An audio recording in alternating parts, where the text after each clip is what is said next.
so the last technique that we're going to talk about is reframing. Does anybody want to do a quick demonstration of reframing? And we are going to go back over these and discuss them real quickly. Reframing is great because you can pretty much take any circumstance or situation in your life, doesn't matter what has happened, whether you feel good about it, bad about it, or indifferent about it, and we can reframe it in order to give you different emotional associations. So if you have a time when you graduated from high school, or you won a race, or you got dumped by a boyfriend or a girlfriend, it doesn't matter what it is. However you want to reframe it, I can show you a fast and simple way to reframe any circumstance or situation to give you better mental clarity, to give you more control over your emotions, and to help you see better future situations and scenarios.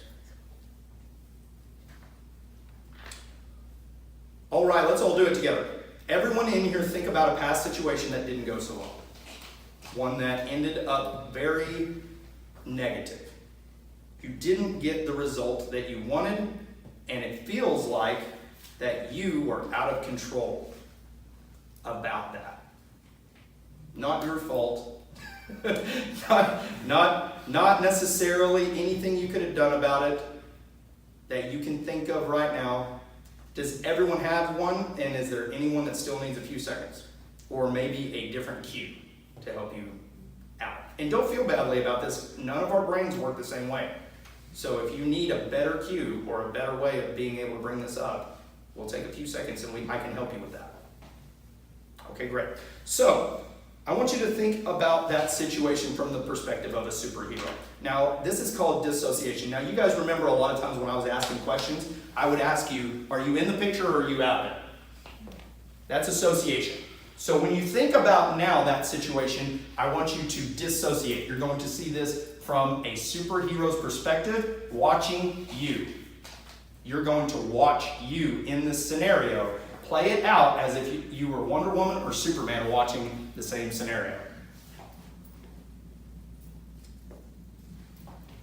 Did anybody's emotions change about the way they felt about that situation? Let's go to the next one. Let's think about it from the perspective of an absolute loser, somebody that never wins. Never, ever, ever wins. Always loses. Think about that situation. It doesn't matter if you can think of a person in your life, if you can think of a character. I always think, has anybody ever in here seen Meet the Fockers? The main character of that poor guy. I mean, he just can't win, right? I think about sometimes from that perspective. From that person watching my life, does it look the same? When you think about that now, are there any differences? Do you feel differently about it? And the last one, Albert Einstein, super genius, whatever. You want to look at this from someone who's objective, rational, does not have an emotional attachment to this, no matter what, just sees it from what it is. This situation happened like this. This is what it is. Think about the situation from that perspective. Super genius, not emotionally attached to this, doesn't have a dog in this fight, just watching it. Does that change your emotional attachment to the situation? Now, when I'm talking to someone and they're asking me for advice on what they should do in a situation, this is the first thing that I do. I always go, let's imagine neither one of us are talking and Albert Einstein is getting fed this scenario and being asked what he would do. What that does is take that person's emotional attachment to what will happen to me out of it. And allows you to look at it from a position of somebody who has no attachment to this. They won't be affected either way. We make all of our decisions based upon how it will affect us. And so as we reframe, we're trying to find ways to not look at it from our perspective so that we can get a real objective, rational look at the situation. And in order for us to do that, we have to intentionally create a character in our mind and look at the situation from that character's perspective. This is called dissociation. It is an exercise in reframing, and it is about the most powerful tool that I can give a person to take and to utilize for yourself. Reframe.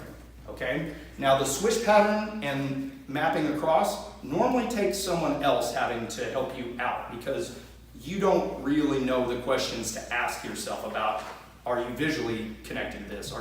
Is this a sound connection, or are you feeling an attachment to this? It really takes a skilled practitioner to ask you these questions, which everyone in here is much more skilled as a practitioner than you were 30 minutes ago, because you saw somebody ask these questions. You witnessed what it looks like whenever somebody's having to access memories and question themselves on, why do I feel this way? How do I think about this thought? And so you're now beginning to see how humans store information and how they think about things. Does anybody want to right now try this with anything else? A swish, a map across, a reframe. Is there any area of your life, whether that's overeating, whether that's substance abuse, anything that you'd like to quit doing? Ice cream in the evenings, piece of pie, anything like that. We can get rid of those things very easily if you're done with them, if you want to get rid of them. If not, that's fine. We can just sit here and talk about what different areas this can work on. But if anybody wants to go ahead and get something taken care of and eliminated today, this is what we're doing. This is all about personal growth.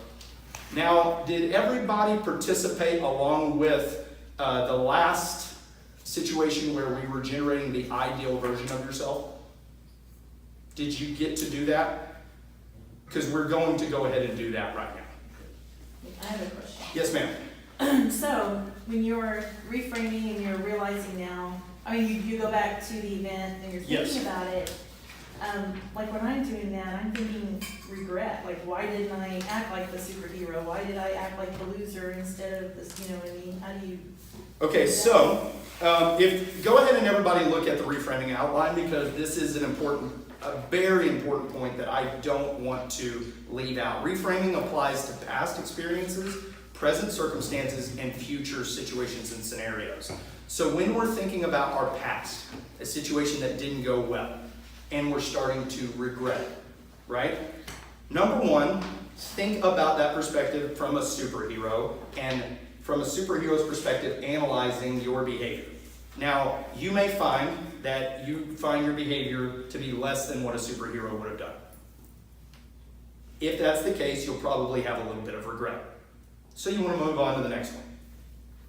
What about an abject loser? Somebody that's not a superhero. Somebody that doesn't do well in their life. Somebody that normally fails. How would they look at this? See if you still have as much regret. And then if still so, then move on to the next one. The genius. Look at it from that scenario. See if that person still feels regret. Now, after seeing it from all three different scenarios or perspectives that should be independent and separate from your own, right? It should be different from the way that you saw it, an original.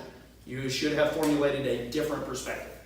Now, realize now, this is the most important part, realize now that your past did not happen exactly as you remember. It didn't happen identical to the way you remember. We've deleted, distorted, and removed details in order to create a nice little story that's easy for us to remember. So it didn't happen exactly as you remember, and it can be seen as entirely different through the eyes of another. Therefore, it makes no sense to worry about the past. That's the reframe. Is that, yes, ma'am?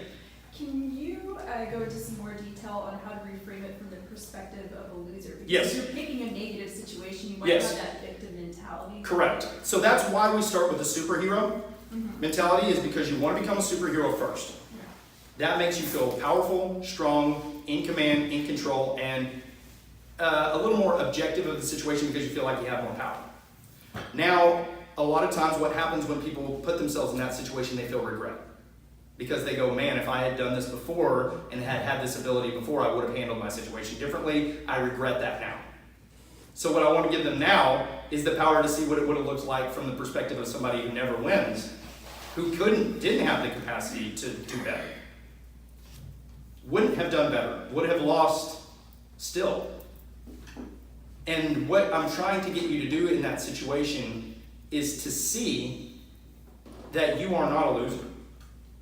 It is impossible for you to put yourself into those shoes and feel that way and feel as connected to that situation. So even if you lost in the situation, what it helps you to see is that you are not a loser.